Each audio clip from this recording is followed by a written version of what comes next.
मारे के पड़ी। मक्कड़ तने टेढ़ी खीर बा। अगर वो कमीना के मारे के बा तो आज से ना बल्कि अभी से काम शुरू करे के पड़ी। काहे से कि ओकर कई जगह अड्डा बा, एक तक खत्म करे के पड़ी।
रुक जाओ मक्कड़!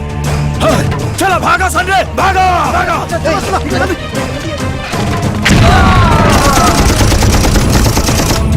कहाँ भागत बारे? रुक ससुर के नाती! अर्जुन! अरे तू तो ठीक बड़ा ना अर्जुन? हाँ हम ठीक बानी। भाग गइल मक्कड़वा।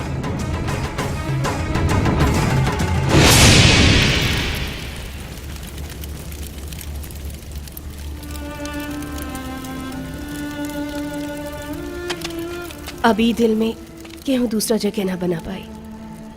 अब इन्हीं के देख के कुछ होके लागल, लेकिन हाय वेदना जेकरे खातिर वो पहले से शादीशुदा बाड़न। लेकिन अर्जुन अब ई दिल मजबूर हो गई बा। जब से दिल पे नजरिया के जादू चलल, जब से दिल पे नजरिया के जादू चलल, ई करे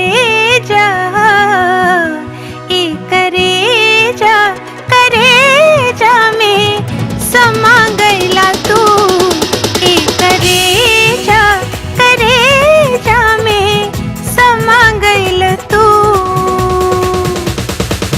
रंग नहीं आके दहिया पे जब से चढ़ल, रंग नहीं आके दहिया पे जब से चढ़ल, प्यार में अपना पागल बना दिहलो तू, प्यार में अपना पागल बना दिहलो तू।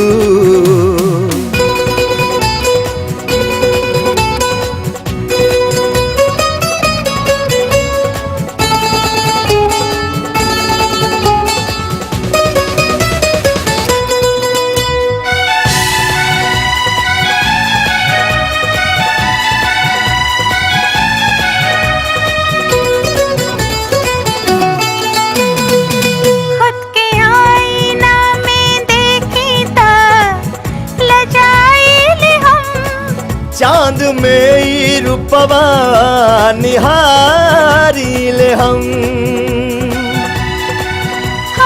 आपन सजनी बनाला सजन, तोहरा से अब दूरी न होला सहन, न होला सहन ए जिया दिहलू ए जिया दिहलू तू के मुआ दिहलू तू ए जिया दिहलू तू के मुआ दिहलू तू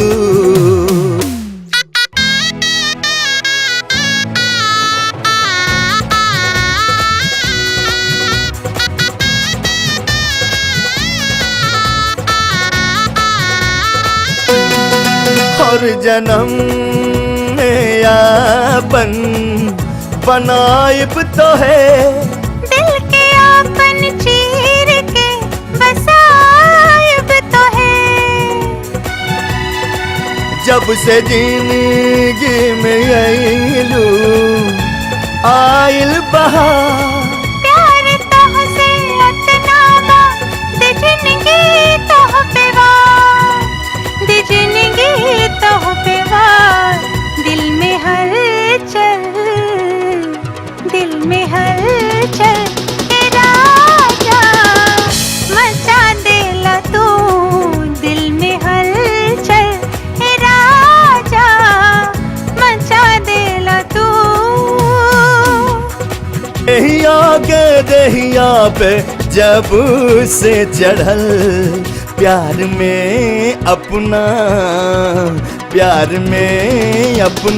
पागल बना दिहलो तू ए करे जा में समा गईला तू शिकार हाथ से निकल गई, भाग गई ससुर मक्कड़। एगो बात कही, अगर रघुराज के कमजोर करे के बा तो सबसे पहले मक्कड़ के ही ढूंढे के पड़ी। ये बात तो सही बा, लेकिन पता कैसे लगाए कि मक्कड़ कहाँ बा? एमे इतना उदास भइला के का जरूरत बा? हमरा के पूरा भरोसा बा कि एक ना एक दिन ऊ हमनी के हाथ जरूर लागी। चला, अब बहुत रात हो गई बा, नींद लागल बा। अरे जैसन सोचले रहनी वैसन दुनिया मोर बानी सावन गोर बानी ओ अरे अब चल जवानी बिटल जात बा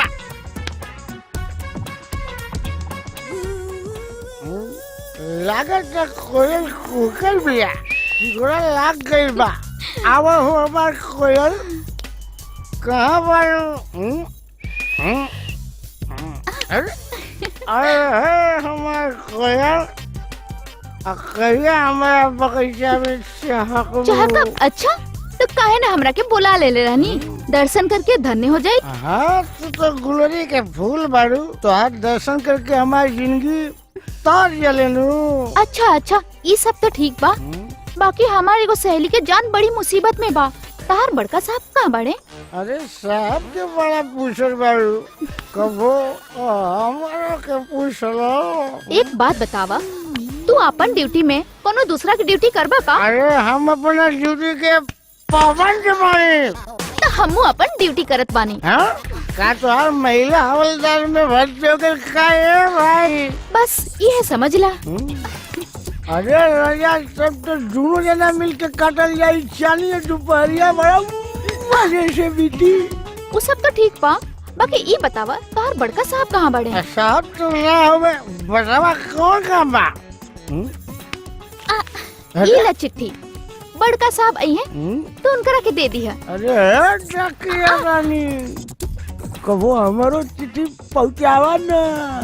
पहुँचा दे हवलदार बाबू, जरूर पहुँचा दे, खाली एक बारी काम तो हो जाएगा।